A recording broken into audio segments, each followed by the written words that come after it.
Steinhouse, and welcome to today's Money Chat Now interview.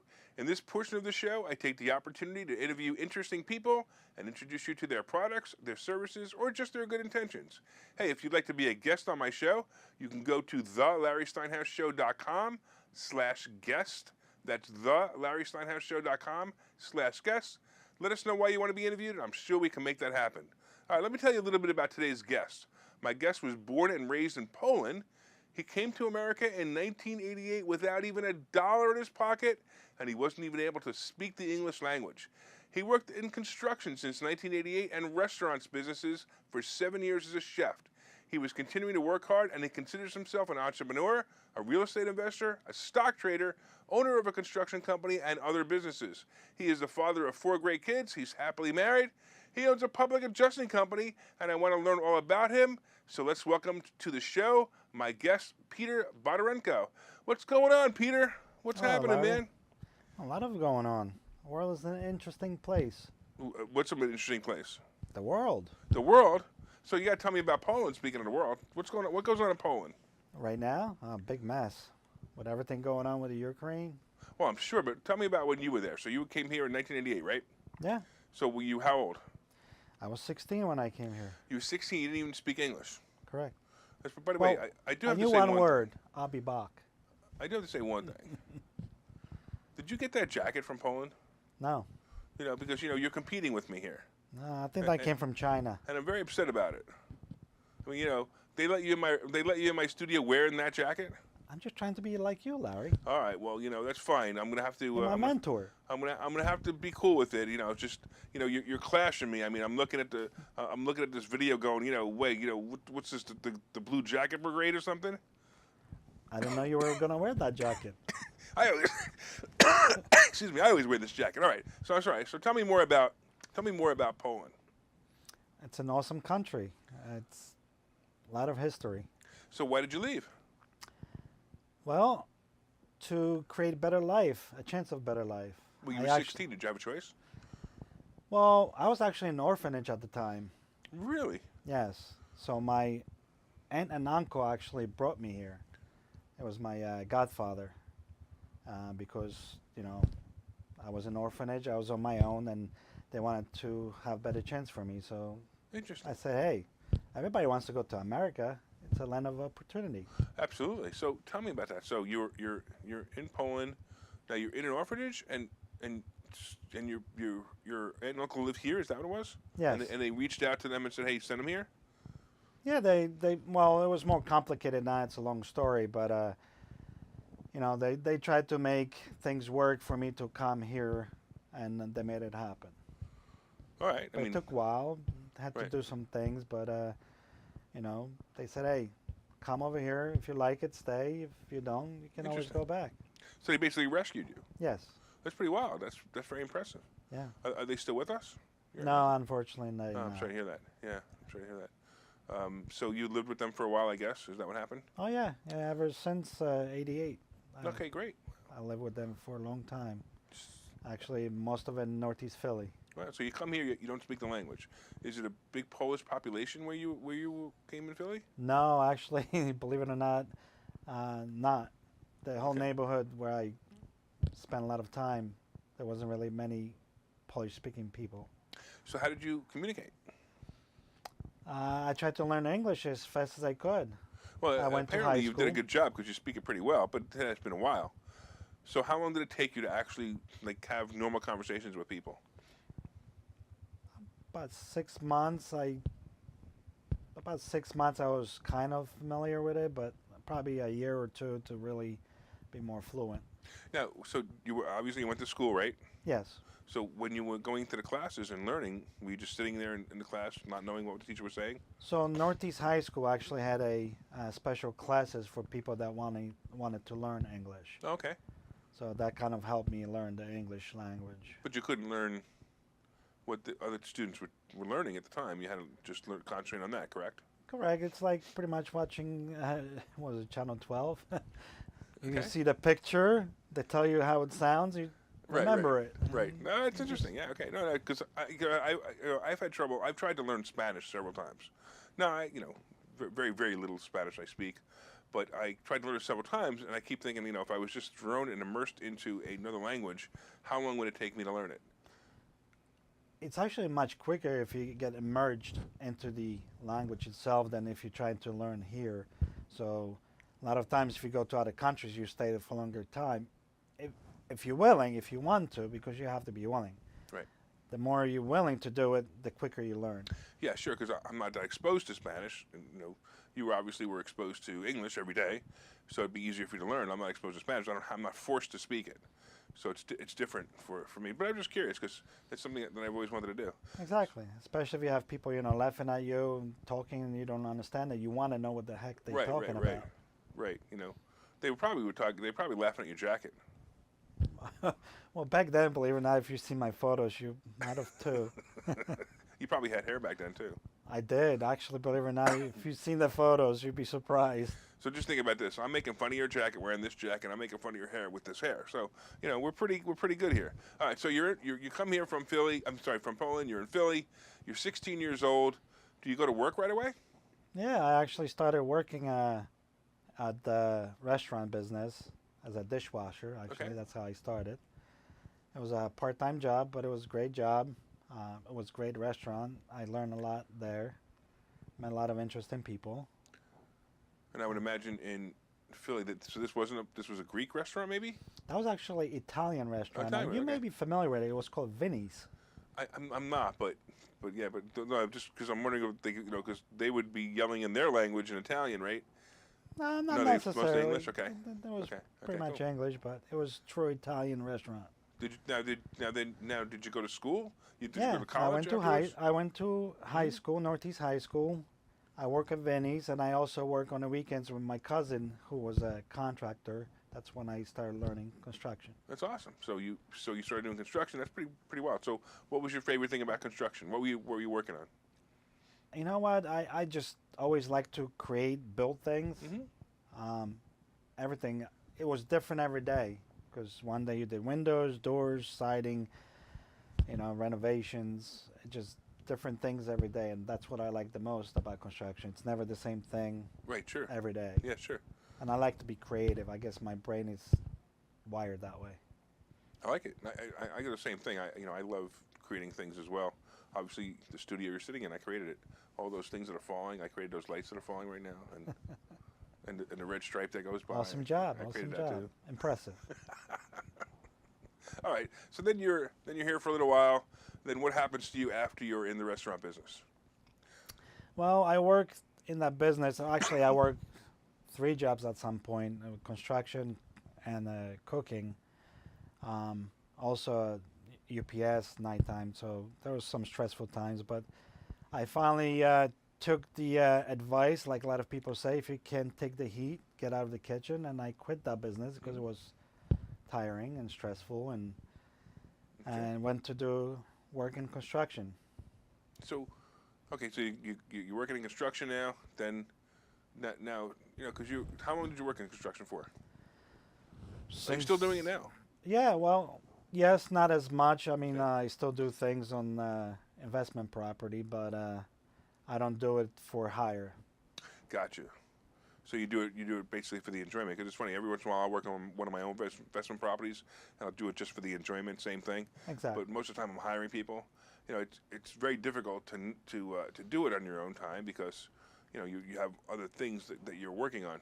Yep, exactly. I sub it out most of it. Right. And then you have the availability to find subs. Then Yes, I need to find subs. We need to talk after this, and you need to I know tell a me lot all the of people, people. all the people who can help me. Absolutely. All right. So then you decided to get into some other businesses. Tell me some of the businesses you got into. Well, with you, option trading, Sure. that was one of the greatest move I made. Joined Great. the investor school. Thank you. I always wanted to learn about stocks and options. I did stocks. I just never really understood the options. Mhm. So that was helpful. Real estate, I have taken some courses before as well. And I always wanted to do, deed sales, tax deeds, and other things. I have other businesses that are online businesses. Tell me about the online businesses. This is interesting. So actually, years ago, it's about 6 years ago, I joined ACN, which is online Oh, business. sure, yeah. So, yeah, multi-level It's marketing essential. company. Yeah, Yeah. they were supposed to come out with the video phone. You They remember that? did. They They did did, have it. right? They But sell it. nobody used it. The funniest part is like even now, we have all these FaceTime and video. Still, people don't use it, which is funny. They use it every once in a while, but they're Yeah. not like it was supposed to be. Yeah. So, That was Trump backed, wasn't it, or was it Trump was well, the he was endorsing endorsed it? it. Yeah, yeah, okay, yeah, sure, cool. So how well did you do with that? I did okay. I mean, I did it because it was making a difference, and every client I got Hmm. and they paid the bill, it was donated to Feeding America. So that's why I did it because, Feeding America. yeah, America's a really big place. How much could you have possibly donated to Feed America? you can, believe it or not, you can make a difference. I like to make a difference. I came from a very poor family. I pretty much raised myself throughout all these years. I was working since I was a child, whether it was on a farm, a factory. I think when I was like 14, I worked 24-hour shifts in a factory. So I knew from day one that I was a entrepreneur. So what makes you a hard worker? Why is it that some people could come here from other countries and they could sit around watching TV, or even people born in this country could sit around watching TV, and you come in and you're like boom, boom, boom. What's the difference? What do you think the difference is? Ambition, I guess, and ability to appreciate things that you didn't have back then. I mean, over here people say I have food stamps. I laugh. I'm like, you don't know what food stamps is, because I remember where we had to wait overnight. Like people wait for iPhones overnight. Yeah. Sometimes. Yeah. I had to wait for food Wow. with actual stamps that Wow. look like stamps. You had to submit them for a liter of milk and a loaf of bread. So to me, it's a big joke when somebody says, You have to use food your stamps, ATM, yeah, new ATM card. Yeah. exactly. Well, it did start out that way. Yeah. It did start out with the food stamps. Excuse me. But it did start out with the food stamps. But you're right. It turned into. I wouldn't be surprised if Poland is using the ATM card now too, because that's just technology. Technology just advanced. But I totally agree. Pretty wild, man. That's pretty wild. I tell you what, we're going to take a quick break, and then we're going to come back. I'm going to talk to you about your public adjusting company. So we're going to take a quick break. We will be back in just a minute. And Peter will be back with us in just a minute. Okay, so you thought about buying and selling real estate. You've thought about investing in the stock market, but don't know where to start. Well, what if you could find a place to unlock strategies to master both real estate and the stock market, all without the headache? That place is Investor Schooling, hosted by Larry Steinhouse, an expert in real estate, financial literacy, and the ins and outs of the stock market. You can attend Investor Schooling in person or online 8 times a month. You can and will learn how to make money in real estate, and you will learn mastery of stock techniques such as options and covered calls. You will even get a chance to ask one of your burning questions to the stock options sultan, the master of picks and plays. Call 866-424-2829 for free information and receive a complimentary pass to attend classes, or register online at investorschooling.com. Don't delay. These passes are limited. So what are you waiting for? Call 866-424-2829. That's 866-424-2829. Or visit investorschooling.com. That's investorschooling.com.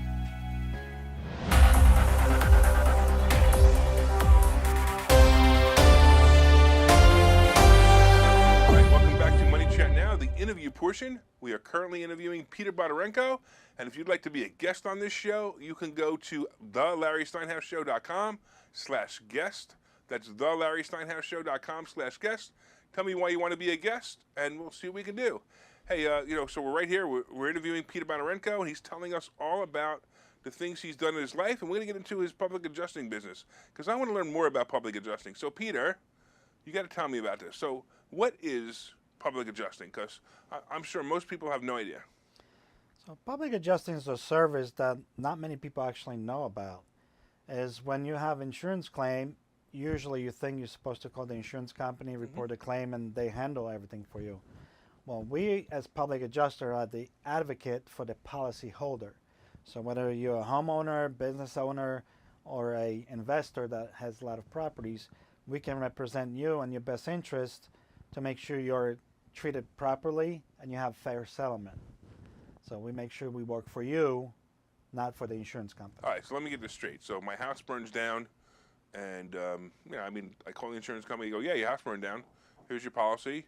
You know, you're supposed to get whatever. You're supposed to get $200,000 for repair it, $50,000 for the contents. So why do I need you? Well, there's a lot of complications when it comes to filing a fire claim.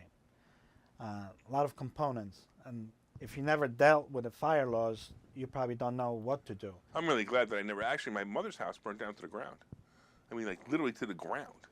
But go ahead. What you were saying? And a lot of people don't know, what to do. What should you do? You need somebody that has the experience to guide you, Right. to let you know what you should do, how you should be proceeding. But most importantly, how do you know what your claim is worth? I mean, you're just pretty much going off what the insurance company is offering you. But do you know if that's fair or not? Well, I know that if my house burned down to the ground and they say that they're going to rebuild the house, is that all I need to know, or do I need to know more? Insurance company doesn't rebuild your house. Well, that's true. They pay to rebuild the house. That's They true. pay, Right. and a lot of times they don't pay what its fair value of that house. So every policy is different, and that's why we try to be proactive and review your policy before something happens, because a lot of times people don't have enough coverage. So in other words, if I had $200,000 worth of coverage and it cost me $250,000 to fix my house, the insurance company writes me a check for $200,000 and says, "Ha ha, bye bye." Yes and no, but most part you're correct. But there's other components. There's additional living expenses. Right. There's many other endorsements that could be in a policy that could help that out. Yeah, I remember my mother when her house burnt down. The insurance company paid for her to stay in a hotel for a really long time. It was almost a year. I mean, she ended up renting a house temporarily, just so she wouldn't be living in a hotel anymore. But I mean, she had everything she had was gone. All she had was the clothes on her back when they got out of the house just in time, and the house just went boom down to the ground. Yeah, and now imagine if the insurance company comes to you and says, "Oh, make a list of all the contents that you lost." Imagine that, coming with a list of items that you think you remember, Oh yeah, sure. and most of the people never remember 80% of the items. Well, that's interesting too. So now you're coming in. So obviously somebody pays for your service, right? Correct. So how do they pay for your service? It's a contingency fee basis, just like an attorneys do.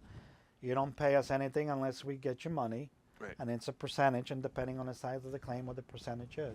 So if they get a percentage, then how do they get their house fixed if they need that money to fix the house?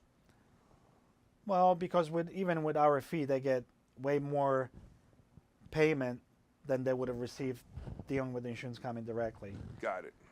So you're basically making sure that these people are made whole again. Correct. All right. So now you just said something interesting. You said about how do the people know what's in their house? What's the difference if they tell you or they tell the insurance company? Well, because we actually have a list that we go over with the clients to kind of refresh their memory. We work with them to kind of pinpoint the things that they had, photos, the kind of resources where we can find the information and put a list together, and not only the list, but the correct pricing. Because, insurance companies, a lot of times, they will go by the sale price, not the actual retail price, which can be a huge difference. Well, there is a difference. It's replacement. So I mean, you see this with jewelry all the time. When people get jewelry riders, maybe they insure the jewelry for $10,000, but if the insurance company can buy that exact same ring for $5,000, they're just going to hand you the ring and say, "Sorry, we bought it for $5,000." Correct. And is that basically the same thing that happens with you guys when you have a claim? Well, When you're not fighting for exactly. a We claim? always fight to make sure that the insured is made whole. The same quality, size, and texture, not the value necessary. Right, gotcha. So, Sure. Right, so that's pretty cool. So, tell me about like one of the most interesting claims that you ever had or had to work with. it was a hotel in New Jersey. It was a Best Western that burned down. Well, first year, it was after Sandy. It was a windstorm. We got a whole brand new roof. It was a huge hotel. And then a year later, they actually had a fire. And it was pretty intense fire. A lot of units got burned down. Wow. So first they called you for the windstorm to fix the roof, and obviously you did a good job because they called you again, and then the place burned down completely. Not completely. Okay. It was a pretty big fire. I think about 20 units were affected, but they lost a lot of business throughout that time. So it was a very complex claim because you had lots of business. renovation. We help them guide through all the construction and renovation as well. It took a while because fires usually Sure. residential Yeah, take yeah, about a year. sure. This was a little Yeah. bit even longer. You had to deal with the townships, with the codes, enforcements, and upgrades. So there's a lot of complexity with the claim, but it was a great claim. Yeah, I'm sure. I mean, I can imagine must have been in the millions. It was almost $1 million. Yeah, it's pretty amazing. And then obviously, if you get a piece of that, you're pretty happy. Yes, it's not always about our fee because actually we I lower our understand. fee I very totally get low it. because Right. it was such a huge Yeah. claim. But I just enjoy helping people. Right. Especially at the end when they thank you for the Sure. service, that makes me happy. All right. So tell me, like, somebody has insurance policy right now. They're thinking about this. Hey, what are some things that they should be looking at in an insurance policy to avoid getting hurt if something bad happens? Well, one of the things is that's why we offer free policy review because we want to make sure people are properly insured. Right. But this Right guy, now, this might be somebody watching this in California. They obviously not going to Yeah. reach out to you. So just some things that they should be looking at. well, so insurance companies are getting more complex, and the policies are getting more. They call it a la carte, Mhm. where they're giving you basic, and then you have to ask for the additional endorsement to properly be covered. But you have to make sure you have the replacement cost. You want to make sure the policy is not ACV policy because actual cash value, they'll depreciate the heck out of it, and they give you a little bit of it, what you should get. So in other words, if I bought a brand new couch 5 years ago, and the couch is in perfect condition, and I paid $2,000 for the couch, they may say that it's a 5-year-old couch. We're only going to give you $1,000. Or less. So that's actual cash value. That's what that is. Correct. So what's the other one? Replacement value is the other one? Yes, replacement values where they're going to depreciate whatever that cost is, but if you go and buy the same item, same quality today, and it costs 3 times Right. as it was when you bought it a few years ago, they owe you the difference. Okay, I got you. So that they'll actually pay the whole thing. Correct. As long as you have that right policy in place. And there's a lot of other endorsements. There's sump pump endorsements. There's service line endorsements that people don't know about. So tell me about some pump endorsement. That's really interesting. So there's a lot of times where the basements get water, and people most of the time call and say, I have a flood in my basement. Mhm. Big mistake. You never use the flood word That's because it's a water damage. Right. But a lot of times insurance company will deny you over the phone because you say the wrong thing. Oh, yes. So by just being educated to know what to say to the insurance company can make a huge difference whether you're covered or not. And even with my mother's house, I've been doing this for a while. It was water damage. The adjuster came to the house, and before she even got in the house to look what happened, she was pointing to language in the policy saying this is not a cover loss. Yeah. And I said, no, you're wrong. It is a cover loss. And we won. They paid. But even Wow. a lot of adjusters, insurance adjusters, don't understand the policy language. And that's the key. Understanding the policy language and all the endorsements. Interesting. Because I've had claims. I've had several rental properties for years. I've had a couple of claims, and most of them went well. I had one that, they flat out declined me, but I actually kind of figured they were going to decline me when the water line going from the street to the house burst, but didn't do any damage to the house. And I was kind of hoping I would get, that water line replaced, but no, that didn't quite happen. That was very expensive, by the way. And I had some of those paid, actually, believe it or not, Really? depending how you present the claim. Okay. Well, see, I should have called you. See, Now what you do I know. know? What do I know? Call me first Right. if anything happens in the future. There you go. All right. So now, how does somebody? So somebody has a claim, and they don't really know about public adjusting, or they don't want to pay a public adjuster. The first thing they're going to do is they're going to call their insurance company, and they're going to try to negotiate or try to work with the insurance company, and then they feel that they've made a mistake, that they probably should have called an adjuster. Is it too late? No, it's never too late.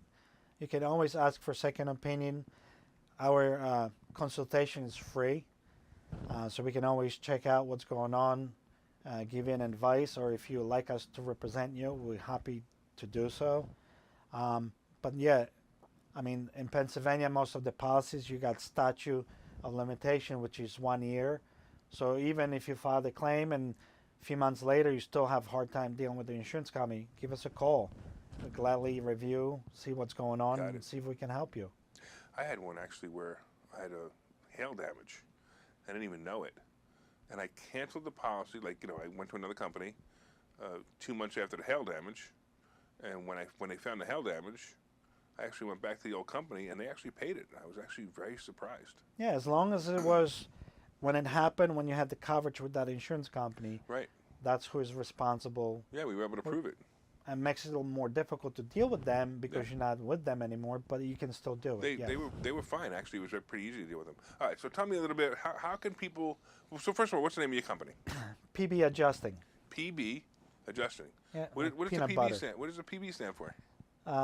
Peter Bondarenko. I kind of figured that. Well, you said peanut butter. I just, I thought that was pretty funny too. So how can somebody get a hold of you? Well, they can go on to their website, www.pbadjusting.com, or they can find me on the social media. Is there a phone number they can call? Yeah, absolutely. 267-392-9907. That's my cell phone and direct line. Or they can call the office at 215-388-2056. That sounds great, man. Hey, I want to thank you for coming in. It's pretty awesome, man. I learned a lot, actually. I learned a lot about you, and I learned a lot about public adjusting. All right. Hey, I want to thank you all, the rest of you guys, all for watching. I really appreciate it. My name is Larry Steinhouse. I am the host of Money Chat Now. Money Chat Now is live every morning at 7:30, and you can find us on Facebook, LinkedIn, Twitter, and YouTube. And if you'd like to be a guest on this show, you can go to thelarrysteinhouseshow.com/guest. Let us know why you want to be interviewed. That's thelarrysteinhouseshow.com/guest. And hey, we hope you enjoyed today's interview with Peter Bondarenko, and we hope you'll tune in again. And most importantly, make it a profitable day. Take care. Thanks.